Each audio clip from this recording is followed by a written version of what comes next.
Aliou Cissé, bonsoir. Bonsoir. Comment allez-vous? Ça va très bien. Ça va. Vous êtes bien arrivé en Algérie? Très bien, très bien. Les entraînements, ça se passe bien? Ça se passe très bien, alhamdoulilah. On est bien arrivé et l'accueil a été vraiment formidable. Vous êtes là parce que vous allez jouer le match amical contre l'Algérie mardi prochain, dans 2 jours. Êtes-vous surpris par la faiblesse de l'équipe nationale algérienne contre la Guinée, qui a perdu 2-1? Écoutez, je ne peux pas trop parler sur l'équipe algérienne. Bon, je pense qu'aujourd'hui, moi je suis entraîneur de l'équipe du Sénégal. Et je ne suis pas l'entraîneur de l'équipe de l'Algérie. Je pense que l'entraîneur de l'équipe d'Algérie, c'est Christian Gourcuff et tout le monde connaît son expérience, tout le monde connaît son vécu. Il n'est plus à présenter dans le monde du football. La seule chose que je peux dire, c'est que l'Algérie est une grande équipe, c'est un grand nation de football. On n'est pas première aujourd'hui équipe africaine par hasard. C'est que c'est sur le terrain qu'ils ont eu à faire leurs preuves. Et je pense que s'ils sont aujourd'hui première du continent africain, c'est parce qu'ils le méritent bien. Vous avez vu le match de l'Algérie contre la Guinée. Vous étiez au stade? Oui. Vous avez détecté les faiblesses et les points forts? Écoutez, moi je pense qu'il faut laisser ce match-là dans le cadre d'un match de préparation, un match amical. Vous savez, actuellement, c'est beaucoup plus calme, c'est les dates FIFA. Donc ces dates FIFA-là nous permettent d'avoir des matchs de préparation, des matchs amicaux.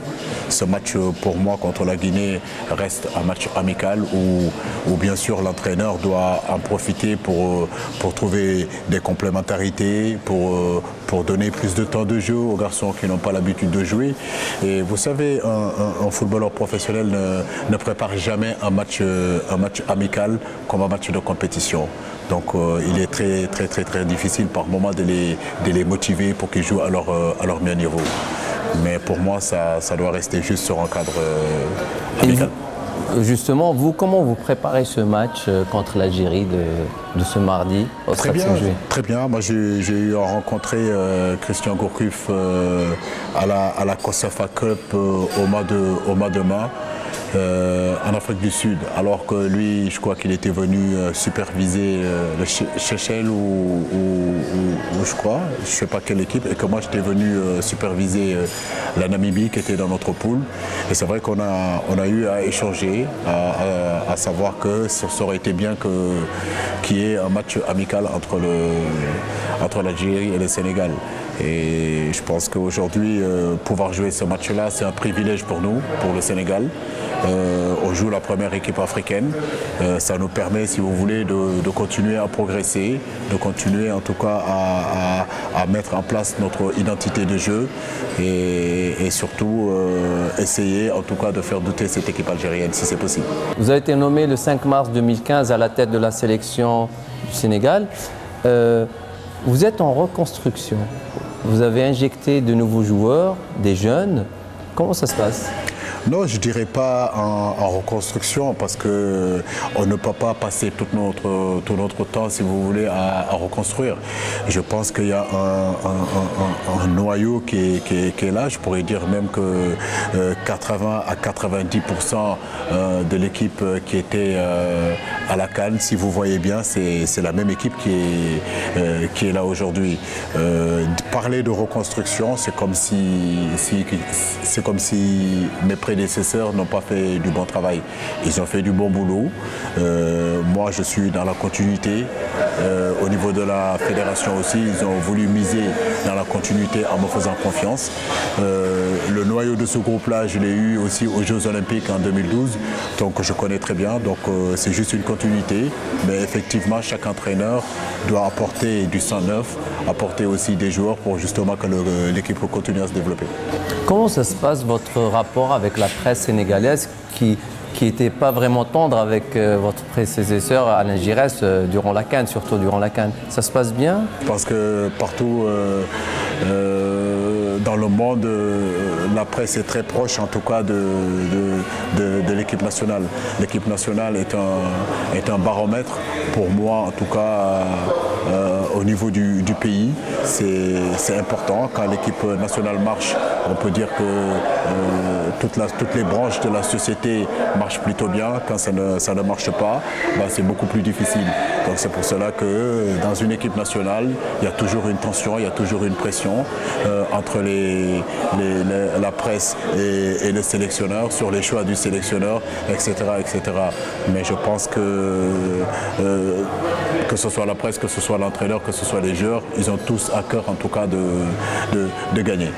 L'objectif du Sénégal, c'est la CAN, la qualification pour la CAN 2017 et aussi la Coupe du Monde 2018. Exactement, ce sont ces deux objectifs qui m'ont été, moi personnellement, assignés par ma hiérarchie, par la Fédération sénégalaise de football, d'arriver à constituer une équipe compétitive dans la durée, à se qualifier effectivement pour la CAN 2017, mais aussi se qualifier aussi pour la Coupe du Monde en 2018. Je rappelle que vous êtes premier du groupe, 2 matchs de victoire contre la Namibie, mais vous avez déclaré dans un journal électronique, en Afrique, il n'y a plus de petites équipes. Vous avez vu qu'il y a beaucoup de surprises dans cette deuxième journée des éliminatoires de la CAN 2017. Les équipes africaines sont maintenant bien préparées sur le plan mental, physique et tactique. Ça veut dire que les équipes africaines, elles ont évolué ? Bien sûr qu'elles ont évolué. Moi, je suis bien placé pour en parler parce que j'ai été international avec le Sénégal. Notre temps, peut-être qu'il fallait juste être prêt, comment dirais-je, il suffisait qu'une équipe soit au-dessus physiquement, au-dessus tactiquement pour, à un moment donné, dans la durée, faire la différence. Mais aujourd'hui, si vous voyez en Afrique, toutes les équipes sont prêtes. Mais c'est du fait aussi que je pense qu'au niveau de la FIFA aussi, il y a un gros travail qui a été fait, ce qui fait qu'aujourd'hui les infrastructures partout où vous allez en Afrique, ça existe. Ce qui n'était pas le cas peut-être il y a 10 ans, 15 ans. Aujourd'hui avec cette politique-là de la FIFA qui donne la possibilité à tous les pays, si vous voulez, d'avoir des infrastructures aujourd'hui, partout où vous allez en Afrique, il y a des outils, il y a des infrastructures pour ces soi-disant petites équipes-là de mieux se préparer. Donc comme eux, ils ont le noyau de leurs joueurs sur place, donc c'est beaucoup plus cohérent, c'est beaucoup plus huilé que des nations comme l'Algérie, comme le Sénégal, que vous savez, la majorité de l'équipe se situe à l'extérieur. Donc c'est pour cela que je disais que c'est très difficile aujourd'hui en Afrique de gagner. Il n'y a plus de petites équipes. D'accord, même le Lesotho, ce n'est pas une petite équipe. Pas du tout, pas du tout. Le Lesotho, ce n'est pas une petite équipe. Pourquoi? Parce que tout simplement, le Lesotho, il y a 15 ans, il y a 20 ans, ce n'est pas le Lesotho d'aujourd'hui. La Namibie, il y a 10 ans, 15 ans, ce n'est pas du tout la même chose. Et c'est vrai que nous, ces soi-disant Grande Afrique, nous pensons que maintenant, il suffit seulement de jouer à Manchester United, jouer à Porto ou jouer à Southampton pour croire qu'on est au-dessus de ces équipes-là. Ces équipes-là se préparent mieux. Ils sont plus ensemble, 24 heures sur 24, ils sont ensemble, ils ont plus de temps de jeu ensemble. Il y a des tournois, des mini-tournois qui s'organisent dans les régions, comme la COSAFA Cup, comme l'UMEOA, comme la FOA. Donc tous ces tournois-là permettent justement à ces équipes-là de pouvoir se préparer. Donc c'est pour cela qu'aujourd'hui, si vous n'êtes pas prêt mentalement, physiquement et tactiquement, de toute façon, à mon avis, vous passerez vraiment des moments difficiles contre ces équipes-là. Hier, vous avez fait une séance d'entraînement dans l'annexe du stade du 5 juillet. Vous avez joué un petit match entre eux. Et il y avait en attaque, vous avez Moussa Konaté du FC Sion et Sidio Mani qui ont fait beaucoup de dégâts, on va dire. Ils nous ont surpris par leur état de forme. Non, c'est des bons joueurs, c'est des jeunes joueurs aussi, c'est des joueurs en devenir. Sadio, il est en train de faire un très très bon début de saison avec Southampton. Je rappelle qu'il était avec vous en 2012 à Londres. Il était avec moi en 2012 aux Jeux Olympiques. Donc Moussa Konaté, c'est la même chose. Il a fini quand même meilleur buteur en 2012 devant les Cavani, devant les Suarez et tout ça contre l'Uruguay. Donc c'est des garçons qui sont en train de progresser petit à petit. J'espère en tout cas que ce qu'ils sont en train de faire actuellement en club, notamment Sadio Mané, qu'il arrivera à le reproduire en tout cas avec la sélection du Sénégal. C'est tout ce qu'on attend de lui. Qu'est-ce qui manque au Sénégal pour gagner une CAN? Je rappelle que vous avez joué la finale en 2002 contre le Cameroun, vous avez perdu au pénalty. Bon, on va en parler tout à l'heure parce que ça c'est une autre génération, génération dorée. Mais cette génération-là, qu'est-ce qui lui manque pour gagner une CAN? Parce que la dernière CAN, quand même, vous êtes parti archi favori, le Sénégal. Oui, archi favori, je ne sais pas, parce que quand même... Parmi les grands ténors qui devaient arriver dans le dernier carré, on va dire. Non, je dirais pas archi favori, parce qu'on ne peut pas être favorite dans un pool où il y a l'Algérie, où il y a le Ghana, où il y a l'Afrique du Sud. On avait quand même 2 mondialistes dans cette poule-là qui était l'Algérie et le Ghana. Pour moi, naturellement, ces 2 équipes-là étaient favorites. Et la preuve, c'est eux qui sont sortis, même si c'est vrai que le Sénégal n'est pas passé loin. On aurait pu passer dans cette poule-là. Ça n'a pas été le cas. Maintenant, ce qui manque dans cette équipe-là, je pense que c'est travailler dans la stabilité, travailler dans la sérénité, travailler dans la durée. Parce que aussi une équipe, comme je l'ai toujours dit, une équipe ne se décrète pas. On peut avoir de très très grands joueurs, des fourchettes de très très grands joueurs et ne pas avoir une équipe. Et aujourd'hui, moi, mon souci, c'est effectivement essayer de mettre le 11 meilleur du Sénégal. Voilà, pas les meilleurs 11 du Sénégal. Donc, et ça demande un petit peu de temps. C'est vrai que nous avons le potentiel, mais vous savez, le potentiel aujourd'hui est partout en Afrique. Maintenant, il faut beaucoup plus que ça en Afrique pour exister. Il ne suffit pas seulement de savoir jouer au football. D'accord.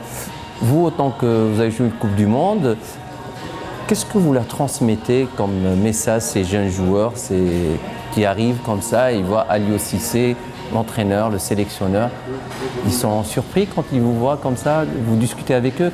Quels sont vos conseils? Qu'est-ce que vous leur dites?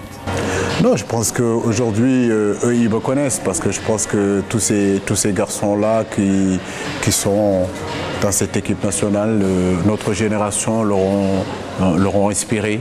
Voilà, les El Hadji Diouf, les Kalilou Fadiga, les Salif Diao, les Bouba Diop, les Lamine Diatta, qui est avec vous d'ailleurs dans le staff. Tony Silva. Je pense que ce sont des garçons qui nous ont beaucoup suivis, qui nous ont aimés, à qui on a donné vraiment beaucoup de satisfaction. Et je pense qu'on est des exemples pour eux. Aujourd'hui, 15 ans après, c'est vrai qu'on se retrouve à la tête de cette équipe nationale-là. Alhamdoulilah, mais le travail est difficile, le travail est long. Nous savons aussi qu'on a un vécu au niveau de cette équipe nationale-là, cette expérience aussi qu'on a eue en tant que joueur en bourlinguant un peu partout en Afrique, en jouant un peu partout en Afrique. Nous connaissons un petit peu le chemin parce qu'on y est allé, on a réussi à faire de bonnes choses. Donc notre rôle aujourd'hui, c'est aider nos jeunes frères à nous suivre, aider nos jeunes frères à les amener par où on est passé. Et peut-être que les erreurs que nous, on a commises jusqu'à on n'a pas gagné une Coupe d'Afrique, qu'eux, ils ne les commettent pas. Et je pense que nous sommes en tout cas bien partis pour y arriver. Aliou Cissé, vous vous rappelez de votre premier match international avec les Lions de la Teranga? C'était quand et où? C'était, je pense, en mars 1999. Je me rappelle bien contre la Côte d'Ivoire, je pense. C'était le 21 novembre 1999. Exactement. Contre la Côte d'Ivoire. Et vous avez gagné 3-8-0. Exactement. Quand vous jouez pour votre pays, ce premier match, il est très important pour une carrière d'un professionnel.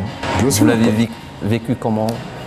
Avec une fierté, parce que quand même jouer pour son pays, c'est quelque chose d'exceptionnel, c'est quelque chose de spécial. Je pense que faire une carrière de footballeur sans être international, pour moi, c'est faire ton travail à moitié. Voilà, il faut être international pour vraiment être un joueur complet. Et c'est vrai que quand j'ai eu la chance d'être convoqué en équipe nationale pour porter le maillot de l'équipe nationale du Sénégal, ça a été vraiment une fierté énorme pour moi, mais pour ma famille aussi. Donc c'est quelque chose vraiment de spécial et ce jour-là, je n'oublierai jamais.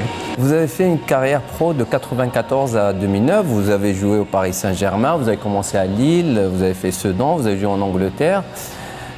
La Coupe du Monde 2002, le match contre la France, vous étiez capitaine, vous avez joué. C'était comment ce match? Parce que nous, on l'a vu à la télévision et en tant qu'Africains, on était pour le Sénégal, ce qui est logique. Mais c'était la grosse surprise, vous étiez la surprise de cette Coupe du Monde, comme était le Cameroun en 90. Et comme l'a été aussi l'Algérie en 2014. Oui, mais là, ça vient. Mais l'Algérie, elle a commencé en 82 lorsqu'elle a battu l'Allemagne. L'Allemagne, oui, ça c'était la grosse surprise. Exactement. Mais là, le Sénégal, vous battez quand même les champions du monde de Zinedine Zidane, même s'il n'a pas joué, mais quand même, ce match-là. Oui, entre le Sénégal et la France, c'est pratiquement plus de 400-500 ans d'histoire. Donc de colonisation, d'esclavagisme, de tout ce que vous voulez. Donc on sait ce qui s'est passé entre la France et le Sénégal. Et c'est vrai que ce match-là, c'était quand même un match assez spécial, en tout cas pour nous, fils d'immigrés, qu'avons grandi en France, qu'avons pratiquement tout appris en France, parce que la France nous a aussi beaucoup donné, énormément donné, accueilli nos parents. Donc la France a contribué en tout cas à notre développement personnel. Et à notre formation aussi. Pour notre formation, en tant que joueur, en tant que sélectionneur aujourd'hui. Et je pourrais... que citoyen. Exactement. Donc pour nous, jouer ce match-là contre les Zinedine Zidane, les Youri Djorkaeff, les Trezeguet qui étaient et champions du monde et champions d'Europe. Voilà, c'était vraiment quelque chose d'énorme. C'était un rêve déjà qui s'est réalisé. Mais sincèrement, ce match-là, s'il y a un match que tu sais, j'ai pas senti vraiment de peur, de crainte dans le groupe Sénégal, c'était ce match contre le Sénégal, contre la France. Beaucoup de gens ont douté de notre potentiel, mais nous, en tout cas dans nos vestiaires, nous, avec notre coach français, Feu Bruno Metsu, nous n'avons jamais douté qu'on pouvait battre la France. Bruno Metsu, il a marqué le football sénégalais et c'est une personnalité. Et on se rappelle toujours dans le vestiaire quand il écrivait sur le tableau papier. Et vous, c'était les conseils qu'il vous donnait et vous êtes rentré. Qu'est-ce qui manquait au Sénégal pour aller plus loin dans cette Coupe du Monde? Parce que je rappelle que vous avez perdu contre la Turquie. C'était le but en or. Et qu'est-ce qui manquait pour aller dans le dernier carré et peut-être la première nation qui allait arriver en demi-finale de Coupe du Monde? Je pense que sur ce match contre la Turquie, il ne faut pas oublier que pour nous, ça a été vraiment un combat tout le long de cette Coupe du Monde-là. Et je pense que sur le plan physique, vraiment, on avait énormément donné. Et on n'a jamais joué un match à 100%. Tous les matchs que le Sénégal a eu à jouer, tous les matchs qu'on a eu à jouer, on les a joués pratiquement à 105-110%. On était vraiment en sur-régime. Et je pense que sur ce match contre la Turquie, ce qui nous a manqué, c'est un petit peu de fraîcheur. Fraîcheur physique. Voilà, fraîcheur physique. Et quand on sait que nous, notre équipe était fondée spécialement dans l'abattage, dans l'impact, et que ce jour-là, peut-être que 2 ou 3 de nos cadres n'ont pas eu cette inspiration-là, en tout cas technique. Et nous, les tauliers qui étaient derrière, qui étaient capables au moment donné de booster ça aussi physiquement, on était en dessous, on était devenu en fait une équipe. Il y avait aussi Bouba Diop qui était vraiment le porteur d'eau. Exactement. Donc, et je pense qu'on a manqué énormément de fraîcheur sur ce match-là. Ce match-là fera partie vraiment des regrets que j'ai eu dans votre carrière. Dans ma carrière de football. Et est-ce que vous pensez qu'un jour, une nation africaine pourrait gagner une Coupe du Monde? Moi, je le crois sincèrement. Je le crois sincèrement et je ne le dis pas pour le dire.